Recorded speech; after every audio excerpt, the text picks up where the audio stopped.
Hello, truth seekers. Lawrence here, and welcome to Easy Enlightenment. So, spiritual awakening or spiritual enlightenment is for everyone. Why? Because the truth exists within us. All we need is the willingness and interest on the path. If we have that, we can make the journey possible. We have this idea that enlightenment is for the chosen one. It is not. It's for everybody.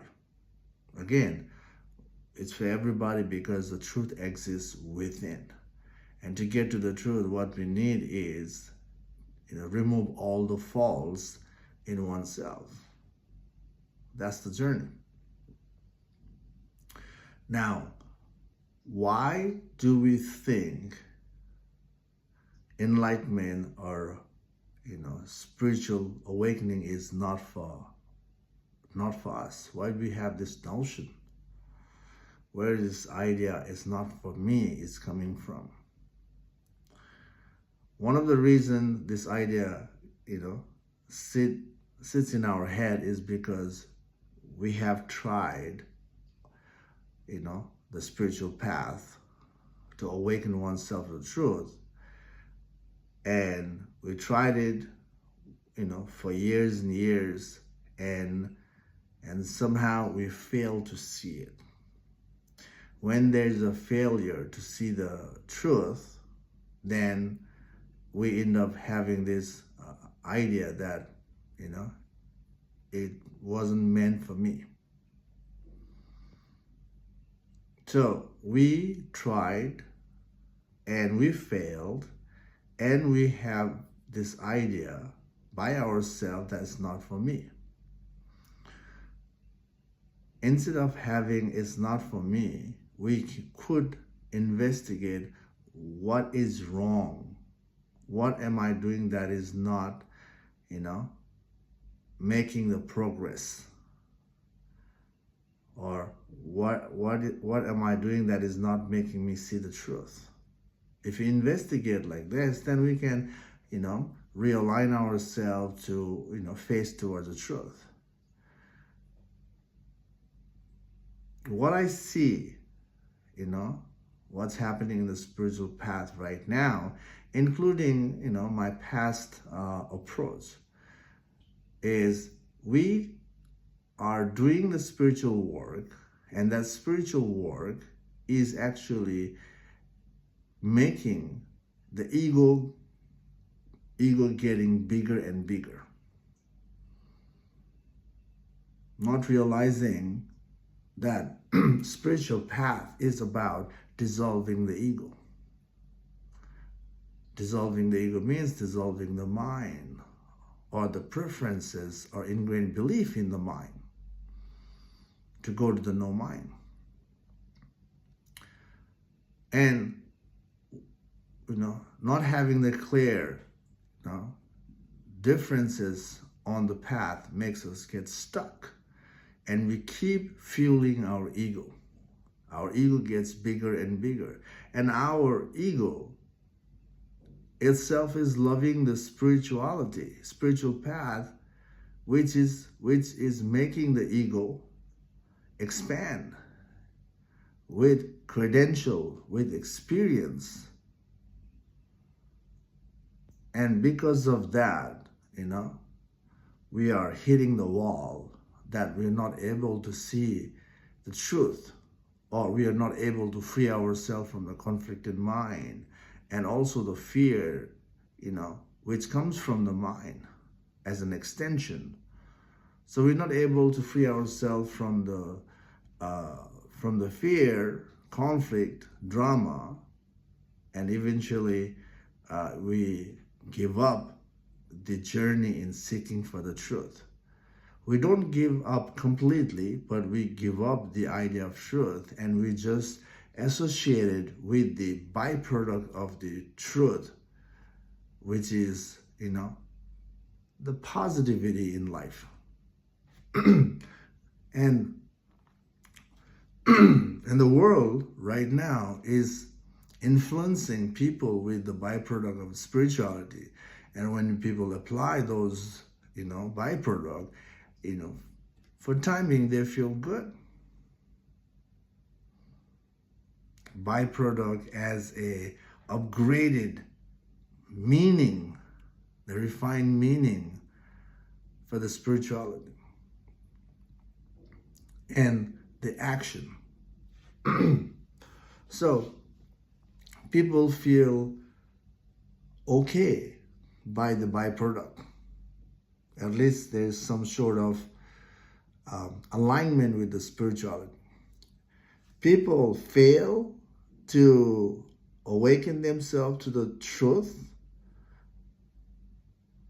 and they give up the journey for the truth, but still align with the spirituality. Why? Because spirituality itself is the highest meaning in life. So the association with the spirituality is there, but only walking the path all the way is not there. Why? because of the failure. Now, I've already mentioned that the failing in the spiritual path is coming from the place of, fueling the ego. So how to walk on the real path is by investigating on our own mind. Sorry. Investigating on our own mind. Why we need to investigate on the mind is because mind is the source of conflict, source of fear. And one of the reasons to be part of the spiritual path is to be free from the mind, isn't it? The mind that is creating a lot of turmoil within. And we want to overcome that inner suffering and pain. That's why we align with the spirituality. So it's about, working on the mind to see the nature of the mind. And from that, slowly decluttering the mind, decluttering the ego in us, and eventually walking on the inquiry path will help us to see the truth. And only when we see the truth, then we can be free from the mind. The mind is still there post-enlightenment. However, the mind won't affect you because you have understood the difference between the truth of who you are and the nature of the mind, and how the mind come into existence in you as an extension, as a layer. So you see that. But this is not the reality in your life right now, isn't it? Because right now, there's so much conflict, so much fear, so much drama within, and from that within drama, we're also creating a drama outside as well in the world, because how we think and how we think is how we act, pretty much, because there's no difference in how we perceive and how we, do things outside. It's the same. But that the outer conflict can be reduced by, seeing what is mine. So the journey is about, dissolving the ego. Dissolving the ego means dissolving the mind. And the mind is also known as our ingrained belief and preference. So what we need to do is, we need to trace the preference. We have ingrained preference. We can trace our preference back to figure out the root cause of maintaining the preference, and we have to dissolve we have to eliminate the root as well. So you can work on your ingrained preference by asking yourself, why do I have this preference? And if you ask why, the why is going to give you the answer. The answer is there because you are maintaining that preference. So if you ask why, you will see the answer. When you see the first answer, then you ask yourself why this is important. Why do I, excuse me, or ask yourself, why do I have this? So this second why is going to give you this second answer. Every why is going to give you the answer. And every time you see the answer, use the same answer to deepen the work by adding why. Why do I have this? Where is this coming from? Or so you follow it, follow the answer to trace back the mind. And this way you will start to see the root cause of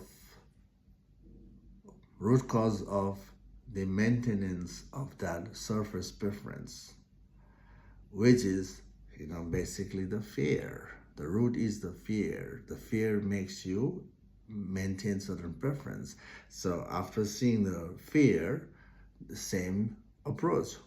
Why am I afraid? Or why do I have this fear? Now there is a fear of uncertainty, fear of unknown, fear of losing the comfort, fear, there's lots of fears, okay? But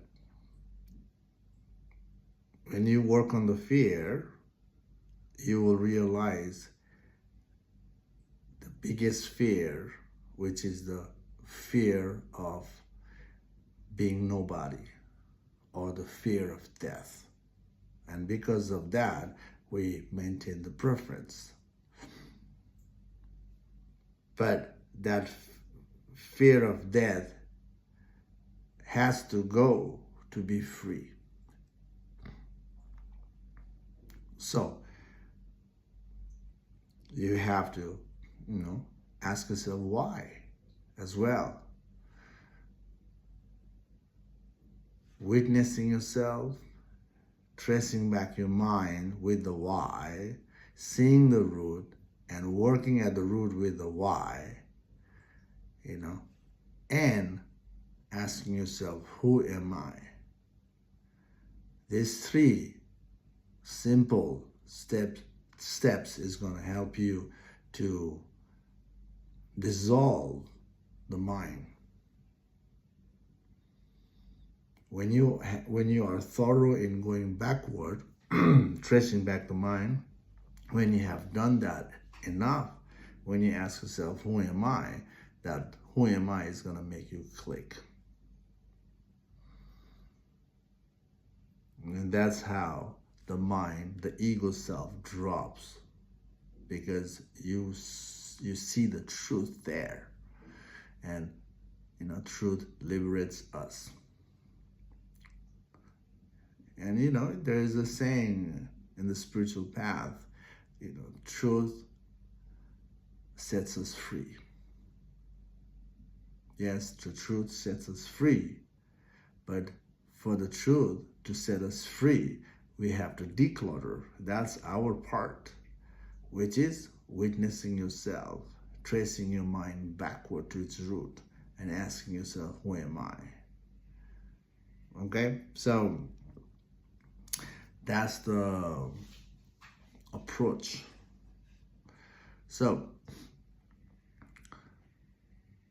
the reason we fail in the spirituality is because not knowing how to walk on the path. Now you know how to walk on the path. If you haven't tried what I'm asking you to do, try it. This will save your your energy, your time, your money, in wasting. So investigate on yourself and see what happens. So yeah, that's my 2 cents today. Okay, hope this video makes sense. Hope you're enjoying the backward movement in your mind, and I hope you're making the connection by walking back. I hope you see the,